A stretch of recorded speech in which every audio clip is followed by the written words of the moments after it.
이제 지난 주일은 우리가 그리스도의 고난, 십자가의 죽으심을 기념하는 종려주일로, 그리고 지난 주일은 그리스도의 부활을 상징하는, 또 부활을 기념하는 부활주일로 지켰습니다. 사실 부활주일을 기점으로 해서 봄이 무르익지요. 이런 아름다운 꽃은 우리가 산이나 들판에만 있는 줄 알았는데 이 교회 안에도 있다는 사실을 말씀과 함께 깨달으면서 이제 따스한 봄날, 본격적인 봄으로 들어가는 이런 날들을 주님의 부활의 절기로 맞이하면서 오늘도 또 다른 변화, 또 다른 은혜를 사모하면서 여러분들 오늘도 이 신앙의 고백, 나는 부활이요 생명이니, 나는 부활이요 생명이니, 네가 이걸 믿느냐라고 질문하신 예수님의 그 질문에 응답하는 우리 모든 성도들 되시기 바랍니다. 부활은, 그리고 그리스도의 죽으심은 역사적 사건이었습니다. 역사적 사건이라는 말은 역사적 상황 속에서 지난 2000여 년 전 실제로 일어났던 사건이라 이 말입니다. 그런데 그것이 역사적 사건이지만 역사적 과거에 머물러 있는 게 아니고 지금도 계속 추진되어야 되고 지금도 진행되어야 하는 분명한 이유가 있기 때문에 2000년이 지난 지금도 우리는 그 주님의 죽으심을 그리고 그의 부활하심을 기념하고 단순히 기념하는 게 아니라 우리의 삶 속에서 다시 한번 살아있기를 원하는 겁니다.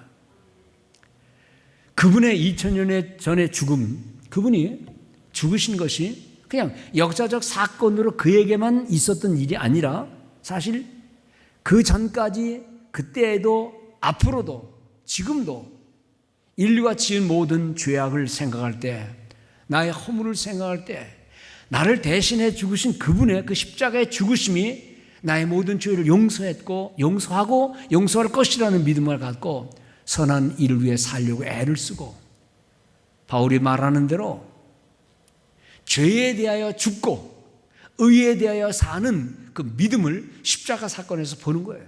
그러면 그 십자가 사건은 과거의 사건이 아니라 지금도 일어나는 사건이요 나와 관계된 사건이라 이 말씀입니다. 부활도 마찬가지입니다. 주님이 죽었다가 살아나셨다? 그것이 무슨 의미를 내게 지금 주느냐? 그분의 살아나심은 의에 대하여 사는 것이요, 절망 속에, 낙심 속에, 우리의 무능 속에서 우리가 죽을 수밖에 없는 그런 절망스러운 일이 많이 있다 할지라도 그분이 죽음을 뚫고 일어나신 그 부활의 능력을 힘입고 우리도 역시 이 부활의 능력을 따라 산다면 그 부활은 2000년 전의 역사적인 사건에 매인 게 아니라 지금도 우리에게 나타나시는 하나님의 능력이 될 줄로 믿습니다. 우리 주님 돌아가신 날은 금요일 오후였어요. 그 금요일 날 있었던 모든 일들은 주변의 많은 사람들에게는 통곡과 눈물과 그리고 입 밖에도 낼 수 없는 침묵을 강요했던 시간들입니다. 그 다음 날, 주님 죽으신 그 다음 날은 그야말로 세상이 캄캄한 겁니다. 해가 안 떠서 캄캄한 게 아니라 주님을 따르던 모든 사람들의 마음에 절망이 꽉 찬 겁니다. 아무도 말을 못했습니다. 그리고 그냥 다 뿔뿔이 흩어졌습니다. 다 끝났다. 주님을 십자가에 못 박은 그 못된 사람들만 다 끝났다 그런 게 아니라 주님을 믿고 따랐던 제자들도 다 끝났다. 그래서 그들은 다 자기네의 길을 그냥 터벅터벅 내려갔습니다. 그 토요일 날이 얼마나 허망한 날일까. 마치 우리가 큰 기대를 걸고 뭘 했다가 그 다음에 푹 폭망했을 때 그때 나타난 기분이라 그럴까요? 그것과는 근본적으로 다른 우주적인 절망의 사건입니다. 하나님도 침묵하셨고 아무 말할 수 없는 제자들 뿔뿔이 흩어져서 그냥 다시 옛날로 돌아가는 겁니다. 이런 모습이 그때의 2000년 전의 제자들의 모습만 아니었을 겁니다. 지금도 그런 일은 계속됩니다. 기대를 갖고 교회에 나왔고 기대를 갖고 뭔가를 했는데 그것이 완전히 망가졌을 때, 무너졌을 때 절망 속에서 우리는 역시 그렇지, 내가 뭘 한다고, 그리고 다시 과거로 돌아가는 일들이 종종 있을 겁니다. 그런데 이상한 소문이 납니다. 어떤 여자들이 돌아다니면서 예수 부활하셨다는 얘기를 입에서 입으로 전합니다. 조금 있으니까 제자들이라는 사람들이 다 흩어져 다 다시 모여서 예수 부활하셨다, 만났다, 보았다라고 얘기를 합니다. 그리고 그 얘기가 사람들 사이에 막 퍼지니까 예수를 죽였던 로마 병정들이 무슨 소리야? 우리가 반드시 죽였고 피 흘리고 몸 찢기는 거 봤고 죽은 시체를 끄집어내서 누군가 저 무덤 속에 집어넣은 걸 내가 봤는데. 그래서 그런 얘기하는 사람을 찾아다니면서 잡아가두고 못하게 말합니다. 그런데 계속 얘기 퍼지니까 로마 병정들이 그 당시 사회에서 무슨 소문을 내는 거 아니? 시신이 없거든요. 그러니까 제자들이 밤중에 몰래 훔쳐갔다. 훔쳐갈 상황이 아니에요. 만약 훔쳤다면 그 훔쳐갔다는 사람을 찾아서 시체를 다시 찾아서 이거다 여기 있지 않느냐라고 말했으면 되는데 그런 일이 안 된 거예요. 그리고 그 예수의 부활 사건이 입에서 입으로 계속 전해지면서 예수 죽는데 죽여라라고 소리쳤던 유대의 관원들과 유대의 지도자들이 뭔가 마음이 찜찜해지고 이거 큰일 나겠구나, 소요가 일어나겠구나 하고 돈으로 매수를 하고 협박하고 그 소리를 못하게 했습니다. 그런데 그렇게 해서 될 일이 아니거든요. 그냥 계속 삽시간에 퍼지면서 예수의 십자가 사건, 부활 사건이 계속 번지고 번져서 세월이 지났는데 얼마 되지 않아서 그건 아직 공식 명칭이 됐고 부활이라는 이름이 제자들이 모이기 시작하는데 언제 모이느냐?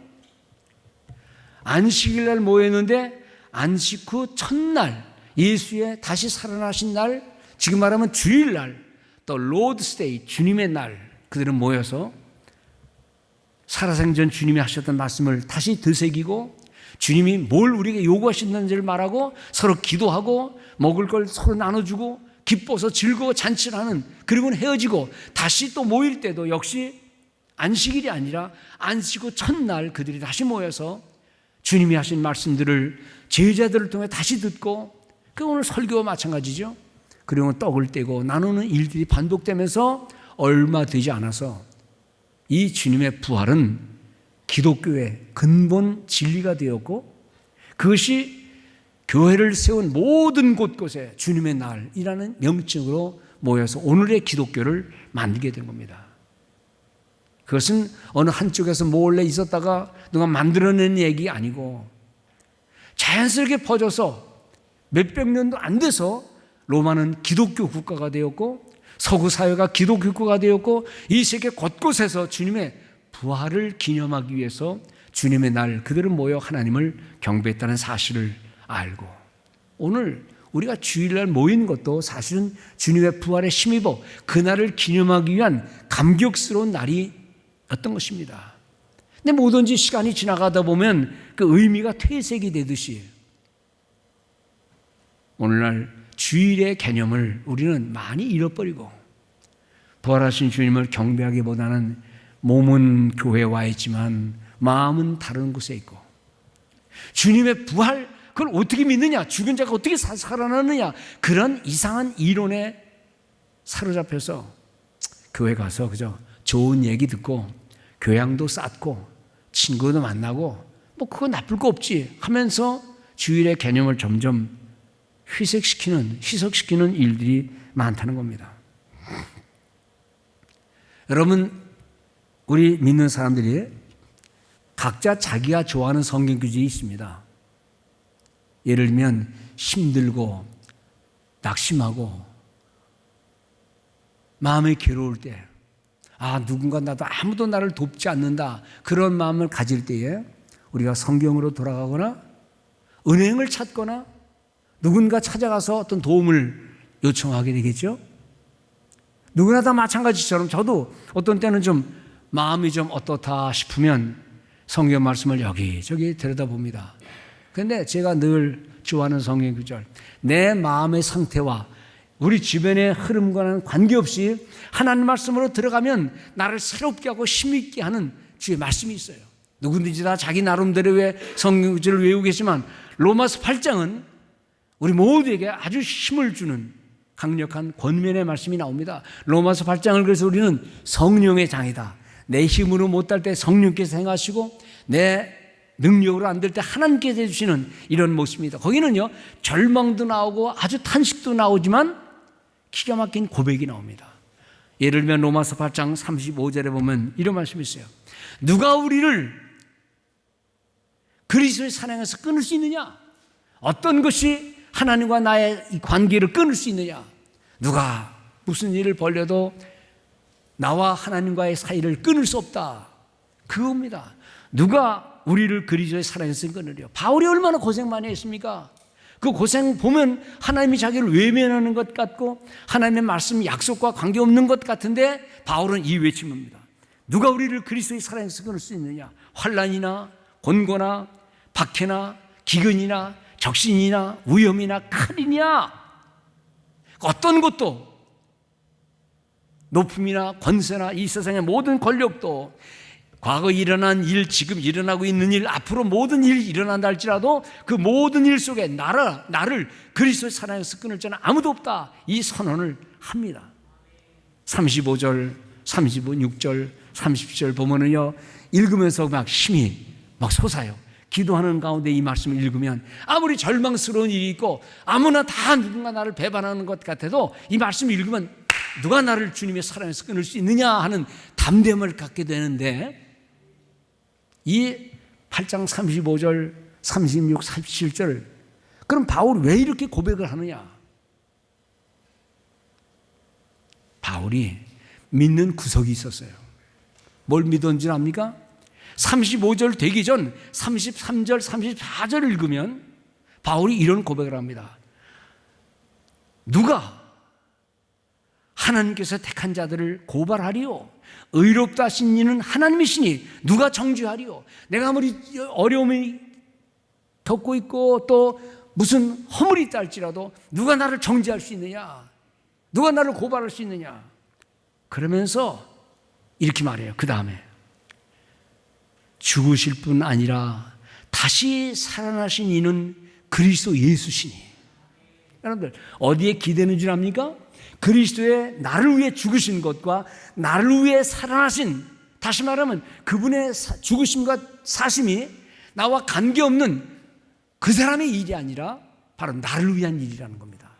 바울은 2000년 전의 과거의 역사적 사건을 자기의 삶 속에 그걸 적용하는 겁니다. 성도 여러분, 하나님 말씀이 귀한 이유가 있어요. 그것은 이분이 이랬네, 저분이 저랬네, 시편 기자가 이런 일이 있었네, 저런 일이 있었네, 그것이 그냥 역사적인 과거가 아니라 지금 나와 함께 실존적으로 지금 나에게 연관된 말씀이라는 믿음을 간직하고 있을 때에 십자가에 죽으신 주님의 사건, 주님이 부활하신 그 사건은 그건 과거의 사건이 아니라 바로 나와 관련을 맺는 사람이라 이 말입니다. 그래서 바울은 누가 나를 정죄할 것이냐, 누가 나를 하나님의 사랑에서 끊을 수 있느냐 하면서 그 배후에 뭘 얘기하는 거니? 나를 위해 죽으신 주님이 계시고 나를 위해 살아나신 주님이 계신데, 그분이 바로 그리스도 예수인데 우리를 위하여 간구하시는 그분이 계신데 라고 하면서 그의 삶을 회복하는 모습을 보는 겁니다. 바울은 사람 아닙니까? 우리와 다른 존재입니까? 똑같아요. 그런데 그분의 특징은 뭔가 하니? 예수의 사건을 자기의 삶과 관련시키는 거예요. 2000년 전의 사건을 역사에 꽉 가두는 게 아니라 그분을 끄집어내서 자신의 지금의 삶과 연결시키는 것입니다. 성도 여러분, 우리의 삶은 그래서 말씀을 보라, 말씀을 아멘하라는 말은 바로 그런 의미입니다. 오늘 이 말씀을 드린 이유는 37년의 세월을 보낸 우리 효신 장로교회. 여러분, 숫자 자랑할 거 없어요. 교회당 건물 자랑할 것도 없어요. 예수의 말씀이, 예수의 생명이 오늘 이 자리에 앉아 계신 우리 흩어진 모든 효신의 성도들에게 그 말씀이 지금도 생명력 있게 움직이고 있느냐? 37년? 아니면 70년보다는 못하죠. 100년보다는 못하죠. 그러나 20년보다는 낫고요. 숫자는 의미 없어요. 우리가 내세울 것은 예수의 생명이 우리 성도 한 사람 한 사람에게 그의 십자가 사건과 부활 사건이 우리의 삶 속에 어떻게 적용되고 있는가, 어떻게 생명력 있게 일어나는가, 여기에 관심을 둘 때 그것이 교회의 역사의 자랑이 될 줄로 믿습니다. 오늘 본문은 그래서 우리의 37년 지난 역사를 바라보면서 또 지난 부활주일날 미처 다 하지 못한 말씀도 좀 연결시킬 겸 해서 오늘 본문을 체크해 본 거예요. 오늘 이 본문은요, 원래 요한복음 11장 1절부터 44절까지 다 읽어야 되는데 너무 기니까 그저 3절만 읽었습니다. 베단이라는 가난한 동네, 눈물의 집이라는 거니까 얼마나 가난한 동네겠어요. 거기에 있었던 한 가정의 얘기입니다. 지금도 열악한 환경이지만 그 당시 2000년 전에는 얼마나 더 어렵겠어요. 주님이 지나다니시다가 피곤할 때, 시장하실 때 드나든 집이 있었어요. 그 집이 누구 집인 거 아니? 마르다와 마리아의 집이에요. 마르다와 마리아가 누구냐 그러면 성경은 자세히 말은 하지 않지만 어떤 사람은 저 죄인의 집이라고 말했어요.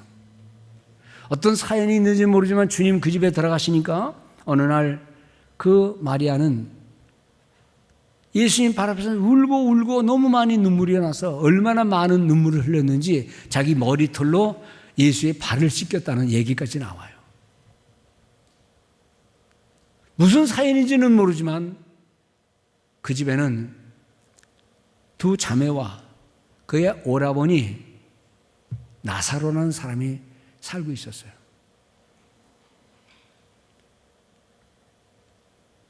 성경에는 주께서 사랑하시는 이라는 말을 했다 보니까 그 집을 주님은 사랑하셨던 것 같아요. 그런데 그 집에 우리 모든 인간이 당하는 한 슬픈 사건이 생겼습니다. 그것은 믿었던 기둥 같은 오라버니 나사로가 중병이 들어서 죽게 된 거예요. 얼마나 믿음이 많았는지는 모르지만 마르다와 마리아는 얼른 사람을 보내서 주님을 모셔오라 그랬어요. 우리 같으면 사랑하는 집이고 늘 드나드는 집이니까 그 집의 식구가 죽게 됐다 그러면 얼른 가야 될 거 아니에요. 주님은 별로 들은 척도 안 하시고 그냥 자기 일을 보시고 또 다른 데를 거쳐서 딴 데 가자 그러니까 가면 안 됩니다. 병 들었다니까요. 라고 말씀하는데 주님은 별 대꾸도 안 하세요. 그리고 오히려 이틀을 더 유하시고 머물러 계시다가 3일 지나 이제 죽은 지 4일이 된 시신이 있는 그 집으로 이제 가자. 그리고 하시는 말씀이 가서 나사로 깨우러 가자. 그 사람들이 뭐요? 아니 깨운다면 얼마나 복이 있겠어요. 죽었대요. 죽었어요. 근데 그때 사도 요한, 이 글을 기록한 요한도 주님이 무슨 말 하는지를 몰랐을 거예요. 아니 죽은 사람에게 깨우러 가자? 그게 말이 되는 겁니까? 그런데 예수의 부활 이후에 이 사건을 기록한 요한복음을 보니까 우리는 요한복음에서 저자가 이렇게 말합니다. 이는 주께서 베드로의 나사로의 죽음을 가리킴이라라고 말했어요. 그러니까는 부활 전까지는 죽는 것과 사는 것에 대한 분명한 구분이 있었는데 부활 사건 후에는 죽은 건 뭐고 산 게 뭔지, 잠자는 게 뭔지, 깨어나는 게 뭔지에 대한 혼동이 오는 거예요. 사실 우리 신자들도 혼동이 와요. 죽으면 죽는 거지 어떻게 다시 산다는 거냐? 죽은 자가 어떻게 깨어올 수 있느냐? 이게 성경을 보면서 죽었다, 살았다, 잠잤다, 일어났다라는 말에 대한 혼동이 성경에 종종 나옵니다. 주님께서 이제 깨우러 가자. 그러니까 옆에 있는 사람이 아이고 잠들었더라면 차라리 좋았겠습니다. 근데 속으로 죽었다니까요. 그리고 그 집에 가셨습니다. 예수님이 오신다는 말을 듣자마자 마르다와 마리아가 아니나 다를까 원망 섞인 말을 합니다. 주님, 왜 이제 오세요? 주님이 이 자리에 계셨더라면 우리 오라버니가 안 죽었을 텐데요 하고 원망 섞인 이야기를 두 자매가 막 퍼붓습니다. 주님 별 말 안 하시고 시신을 앞에 놓고 두 자매와 무슨 얘기를 하는 장면이 이겁니다.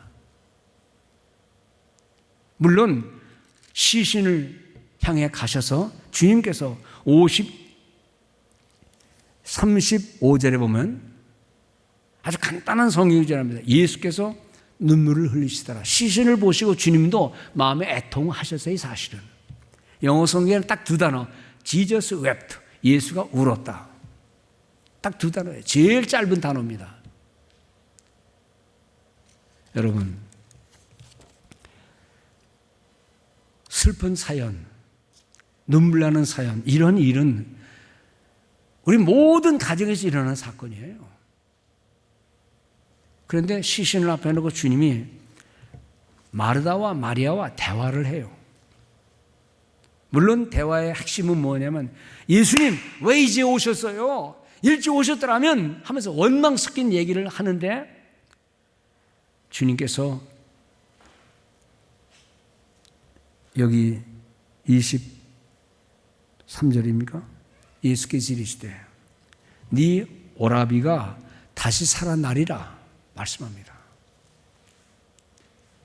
마르다와 마리아가 믿음이 없는 여자가 아니었어요. 그러니까 이렇게 응답합니다. 맞아요. 살아날 거예요. 언젠가 마지막 날에는 살아날 거예요. 유대인들은 그런 날을 기대하거든요. 언젠가 살아나겠죠. 이거는요, 푸념 섞인 말이면서 원망 섞인 말이면서 믿음이 있는 것 같지만 사실은 우리가 원하는 것은 그런 마지막 날이 아니라 이 집을 붙잡고 있는 기둥 같은 우리 오빠가, 우리 오라비가 살았어야 되는데 당신 일깨 오는 바람에 죽었잖아요 라는 원망 섞인 말이지 무슨 믿음의 고백은 아닌 것 같아요.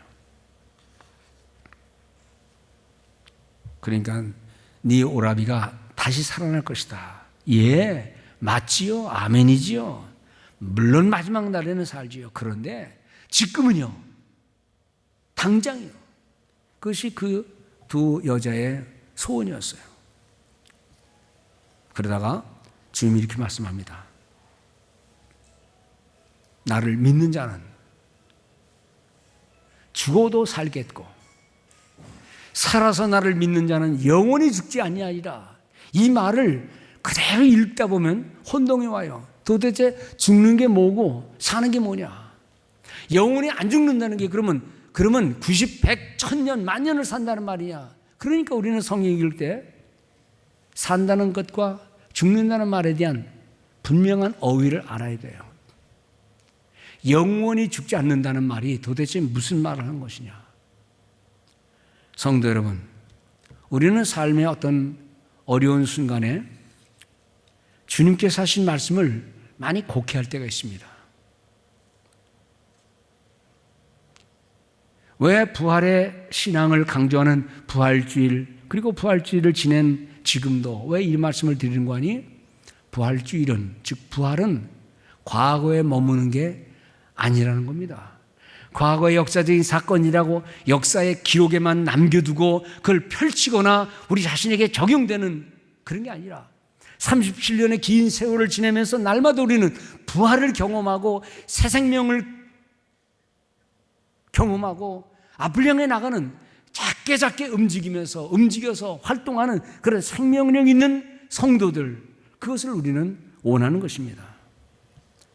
오늘 부활신앙에 대한 말씀은 지난주에 늘 드렸기 때문에, 그러면 이 부활신앙이 갖는 그 의미는 어디에 있느냐?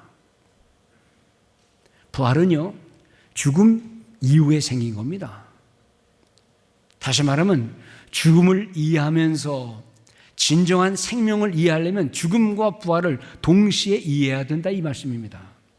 사실 우리가 아무리 팔팔거리며 살았다 그럴지라도 죽음이라는 것은요, 모든 걸 정지시켜버려요. 죽음 앞에서 누가 뭘 자랑할 수 있습니까? 저도 수첩에 여러 가지 중요한 사항을 기록하는데 다 그게 뭐냐 그러면 건강, 비결, 그 다음에 육신, 혈액, 마음 평안함, 이런 거에 대한 많은 깨알 같은 기록들이 있어요. 집에 책들도 있어요. 건강에 관한 책과 장수에 관한 책들, 이런 게 불티나시 팔리지만은 사실 그것은 살아있는 동안에만 적용되는 거지 죽음 이후에는 아무짝에 쓸모없는 것들이에요. 그러면 사실은 진짜 책을 내고 싶으면 영원히 죽지 않는 것을 얘기해야 되는데 그건 안 되는 거예요. 포기하는 거예요, 사람들은. 그냥 살아있는 동안에 어떻게 건강하게 살 수 있을까? 실제로 죽음 이후에 관한 책은 거의 없어요. 어쩌다가 나오는 책이 있습니다. 죽음을 경험하고 쓰여진 책들. 우리 니카라과에 있는 문태호 선교사가 멀쩡히 직장 잘 다니다가 돈도 많이 받고 존경도 받고 뭐 집도 사고 또 아파트도 사고 건물도 사고 잘 나가더라고요. 집사였거든요. 할 건 다 하면서. 그날도 새로운 집에 이제 아파트를 또 팔고 이걸 좋은 걸 사가지고 거기서 쭉 파티를 열고 그날 밤 잘 잠을 자고 있는데 누가 불쑥 들어오더니 자기를 끄집어가고 나가는 거예요. 나 지금 안 가요. 내가 지금 갈 데가 없어. 갈 수가 없어요. 지금은 아닙니다. 왜 나를 들고 갑니까? 억지를 부렸는데 그냥 끌고 가는 거예요. 그냥. 자기의 삶을 다 들여다보고 과거를 다 필름처럼 보는데 결론은 뭐냐면 내가 잘못 살았구나. 그 결론이에요. 그리고 하나님 앞에 하나님이 누군지 모르지만 나 한번 기회 주세요.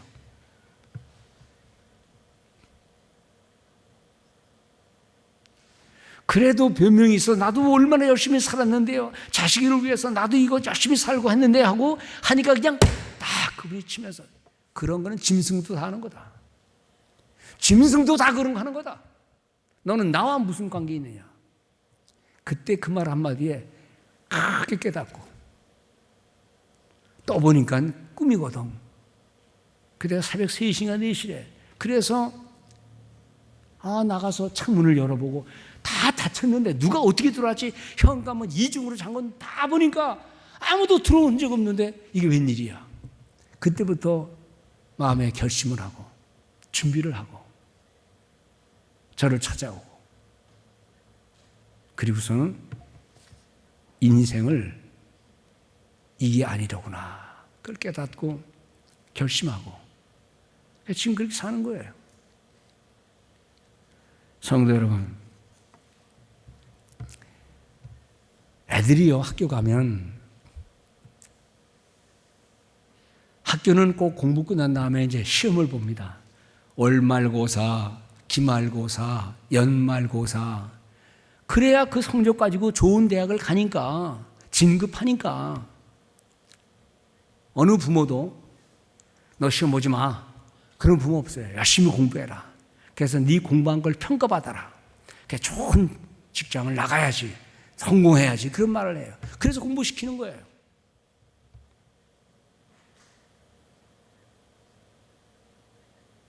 부모들이 아이들 학교 갈 때 야 그냥 책가방 건성 가지고 와. 갔다 와면 해. 너 절대로 신경 쓰지 마. 그런 부모 없어요. 열심히 해라. 공부해라. 그리고 시험 봐요. 공부 못한 아이는 시험 보는 게 지옥 같은 거예요. 근데 공부 좀 하는 아이는요, 시험 보는 게 즐거운 거예요. 왜냐하면 그것으로 자기가 평가를 받고 진급을 하거나, 직장 다니는 사람도 그것 때문에 승진하니까. 시험이 나쁜 것만 아니에요. 배운 걸 모든 거 정리하고 자기 삶을 새롭게 하는 거예요. 평가, 심판, 그리고 승진 또는 탈락, 그건 당연히 우리 사회에서 일어나는 일이에요.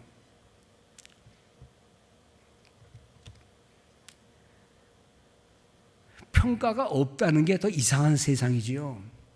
공부를 열심히 한 사람에게 시험 없어, 너 공부 열심히 해, 소용없어, 그러는 학교가 이상한 학교죠. 그런데 열심히 있는 사람들은요, 평가에 대한 별로 생각을 안 해요.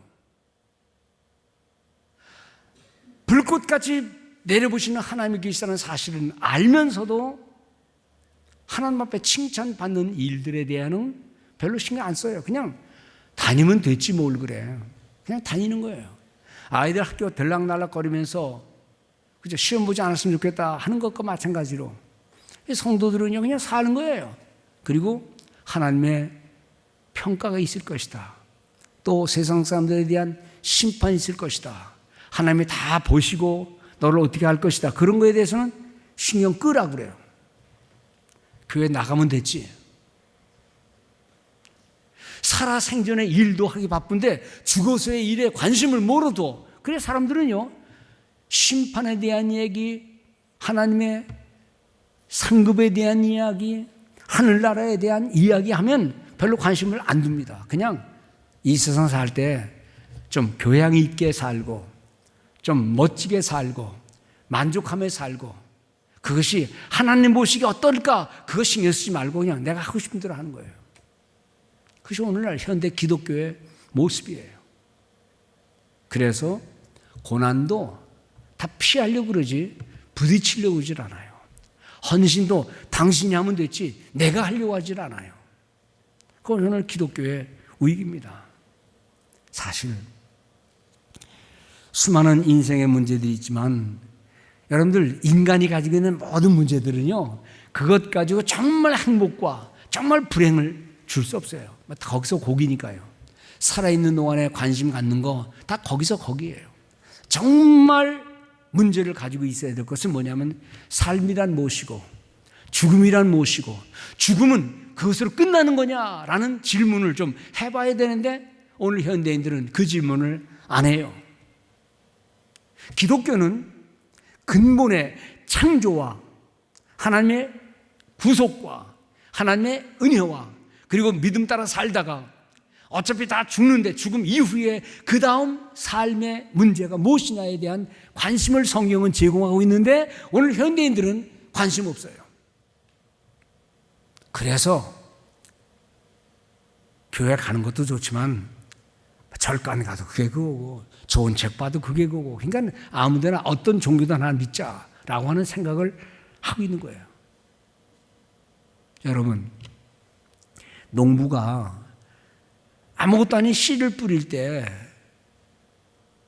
조그만 묘목을 심을 때 멀리를 내다보고 이것이 얼마나 열매를 맺을 것인가, 얼마나 크게 자랄 것인가, 그리고 언젠가 다시 또 비우면 또 싹이 나올 것인가, 뭐 이런 생각을 합니다. 멀리를 내다보는 거예요. 근데 인간은 항상 살아서 이 세상을 떠나는 순간까지만 생각하지 그 이유는 무엇이냐에 대한 관심을 두잖아요. 특히 현대인들은 더 거기서 관심 두잖아요. 신앙은 삶과 죽음 문제에 대한 관심을 갖는 것이고 기독교는 죽음 이후에 부활을 언급하는 것이 가장 기본적인 교리인데도 불구하고 거기에 대해서는 그냥 별로 생각을 안 해요. 지혜로운 사람은요, 젊지만 이 다음 늙을 때를 생각합니다. 또 더 지혜로운 사람은 내가 죽었을 때에 내 자손들에게 뭐가 갈 것인가 그것도 생각해요. 나로 인해서 어떤 일이 벌어질 것인가도 생각해요. 그런데 사람들은 내일의 세계에 관심을 두지 않아요. 왜냐 그러면 내일을 모르니까요. 제가 지난주에 말씀드렸잖아요. 우리 아들이 저한테 그러더니 아빠 죽었는데 어떻게 살아요? 목사 아들인데 사실 갖고 있던 궁금한 게 있었나 봐. 죽으면 죽은 거지 어떻게 살아요? 제가 주머니에 동전 하나 쭉 끼내가지고 애쓰면 뭐가 있게? 모르죠 뭐. 너 모르잖아. 안 보이니까 모르잖아. 사람들은 다 눈에 보이는 대로만 산다.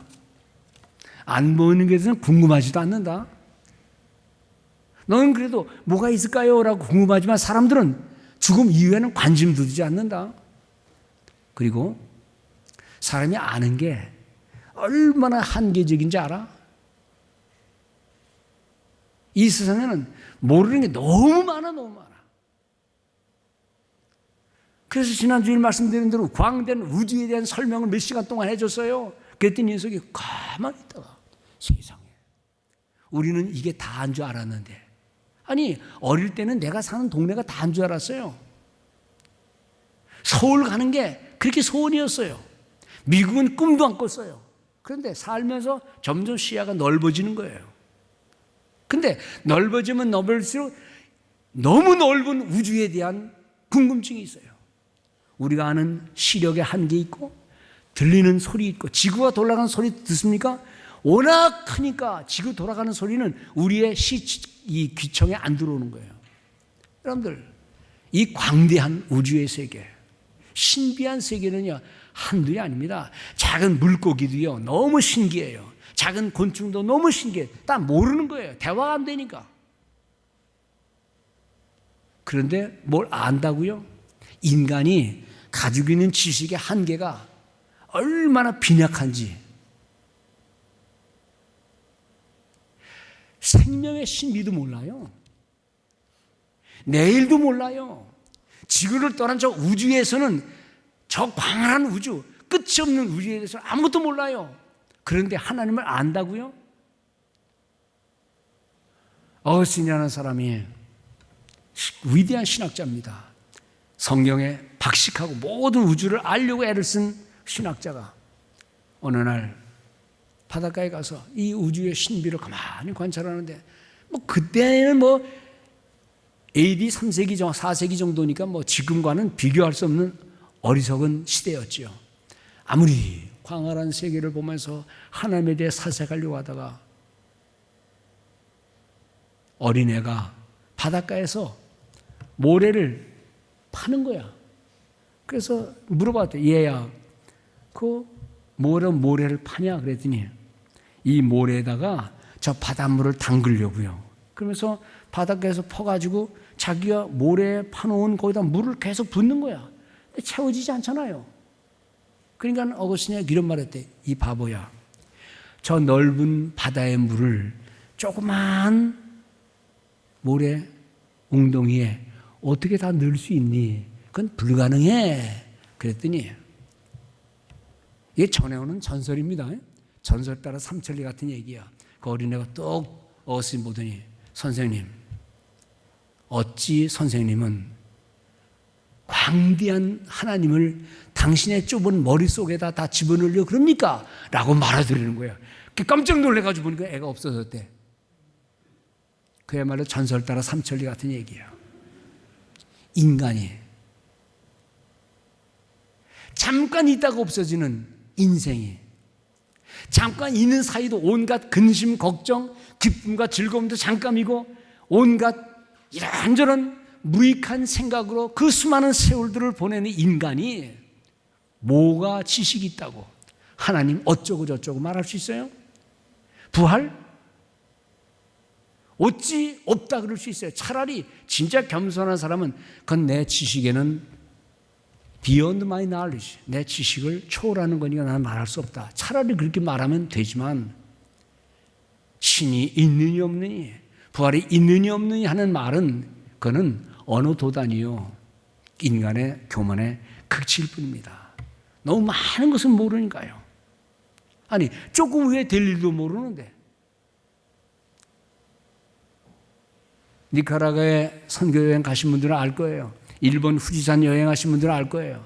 그 니카라과에도 그 펄펄 끓는 화산이 있잖아요.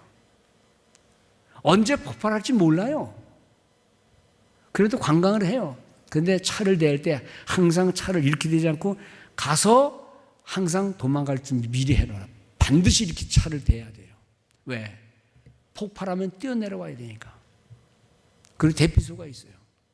후지산 올라가다 보면 한참 올라가다 보면 거기에 안내원 일본 사람이 설명합니다. 이거는 언제 폭발할지 모르니까 혹시 폭발하면 대피하세요 하고 대피소를 얘기해줘. 뻘건 물이 샥 흐르면 이렇게 들어가라 이거예요. 잠깐 동안이라도. 질문합니다. 아니 이렇게 발달된 나라에서 언제 화산 폭발할지를 몰라요? 모른대요. 알 수가 없습니다. 언제 폭발할지. 그런데 개미는 알아요. 쥐들은 알아요. 뱀도 알아요. 코끼리도 알아요. 근데 사람은 몰라요. 인간이 얼마나 제한된 존재입니까? 병 고치는 의사 선생님들 죄송한 말이지만 인생을 압니까? 병 다 고칩니까? 심리학자들이 인간의 마음을 다 꿰뚫어 알 수 있습니까? 자기 몸에서 나온 자식도 엄마가 도대체 이해하지 못하는 외계인 같다 그러는 세상인데 예? 인간이 어찌 하나님을 알 수 있어요? 부활? 여러분들 그렇기 때문에 바울은 말합니다. 세상 사람들의 말에 속지 말라. 열심히 주님을 섬겨라 라고 말하는 거예요. 왜냐하면 격이 다른 삶을 사니까요. 우리가 그렇다고 위대하고 우리가 더 지혜롭고 그렇단 말을 아는 거예요. 성경 말씀에 기대어 살지 않는 한 우리는 아무것도 보장할 수 없는 삶을 산다는 거예요. 성도 여러분, 신비 그러면 신비, 미스테리. 신비한 일이 정말 많아요. 그런데 예수의 죽음, 예수의 부활, 이것은 신비 중에 신비예요. 왜 하나님 하늘에 계신 분이 이 세상에 왜 왔나? 왜 신이 인간이 되었나? 이게 얼마나 깊은 신학적 퀘션인지 몰라요. 우리는 그거 그냥 지나갑니다. 성도 여러분, 하나님의 신비, 부활의 신비, 종말의 신비, 이건 우리의 지식을 뛰어넘는 거예요. 어쩌면 모순일 수도 있고 어쩌면 우리의 지식을 뛰어넘는 하나님의 지혜일 수 있는데 어쨌든 간에 우리는 삶과 죽음의 신비는 예수님의 십자가 죽음과 그리스도의 부활을 통해서만 알 수 있는 거예요. 예수님의 부활을 통해 우리의 새로운 생명의 부활을 이해하고 그분의 죽으심을 통해서 우리가 이 죄 가운데 사는 우리의 죽음을 또 한번 생각해 보는 거죠. 오늘 부활주일을 지내면서 다시 한번 이 말씀을 생각하는 것은 주님께서 우리에게 주신 교훈입니다. 사실 그때도 부활은 있었지만은 항상 제자들이 불안에 떨고 모여서 나가지를 못하고 큰 소리 치지 못하고 다 두려워서 떨고 있었어요. 부활이 있었음에도 불구하고. 근데 주님이 그들에게 오셨어요. 그리고 말씀하셨죠. Peace to you. 너희에게 평안이 있을지어다. 사실 인생들은요, 예수의 그런 죽음 아닌 것 같아도 우리는 늘 불안과 걱정과 근심하고 있어요. 찬송하고 기도하고 늘 기쁨으로 찬송하고 노래하는 그것보다는 늘 근심 걱정 속에 있는데 주님께서 부활 신앙을 가진 아직도 여전히 어두운 가운데서 괴로워하는 제자들에게 너희들에게 평안이 있을지어다. 부활 신앙은요, 우리에게 평안을 주시는 거예요. 이 세상을 믿음으로 이기며 사는 그 모습을 주시는 거예요. 우리의 성도들에게 담대한 믿음을 주시는 거예요. 성도 여러분, 그저 우리도 제자들처럼 이런저런 문제로 옥죄어 살고 불안에 떨어 살고 근심 걱정이 끊이지 않는 것 같지만 부활하신 주님을 믿고 우리의 사는 세월은 제한된 삶이요, 영원한 생명의 부활을 믿는 그런 믿음을 가진 사람은 담대한 마음으로 그리고 희망을 갖고 근심하지 말라. 마음에 담대함을 가지라. 너희 가운데 평안이 있으라 라는 이 부활하신 주님의 음성을 듣는 우리 성도들 되시기 바랍니다. 무덤이 의미가 있는 게 아니에요. 부활하신 주님의 그 음성이 의미가 있는 거예요. 그것이 주는 교훈의 의미가 있는 거예요. 부활신앙은 내 안에 그리스도가 사는 신앙이요, 나를 믿는 자는 죽어도 살겠고 살아서 나를 믿는 자는 영원히 죽지 아니라 이 말씀을 믿으면서 우리의 삶을 진행해 나가는 성도들 되시기 바랍니다. 그리고 어려워하는 성도들, 두려워하는 사람들에게 우리는 찾아가서 평안이 있기를 바랍니다. 이 세상은 그저 나그네 삶입니다. 잠깐 사는 거니까 너무 걱정하지 마시고 너무 미련도 많이 두지 마시고 주님을 믿으면서 인내하며 삽시다. 불안한 시대 아닙니까 지금이? 여러 가지 면에서 불안한 시대에 오늘 주님께서 지난 37년간도 인도해 주신 우리 효신교회, 앞으로 곧 40년, 50년, 100년 거기까지 갈는지는 모르지만 하나님이 함께 해주셔서 우리 교회의 생명력을 회복하고 우리 성도들의 이 부활의 생명력을 회복하면서 이 부활의 신앙을 놓지 않고 사랑하는 복된 성도 되시기를 주님의 이름으로 축원을 드립니다.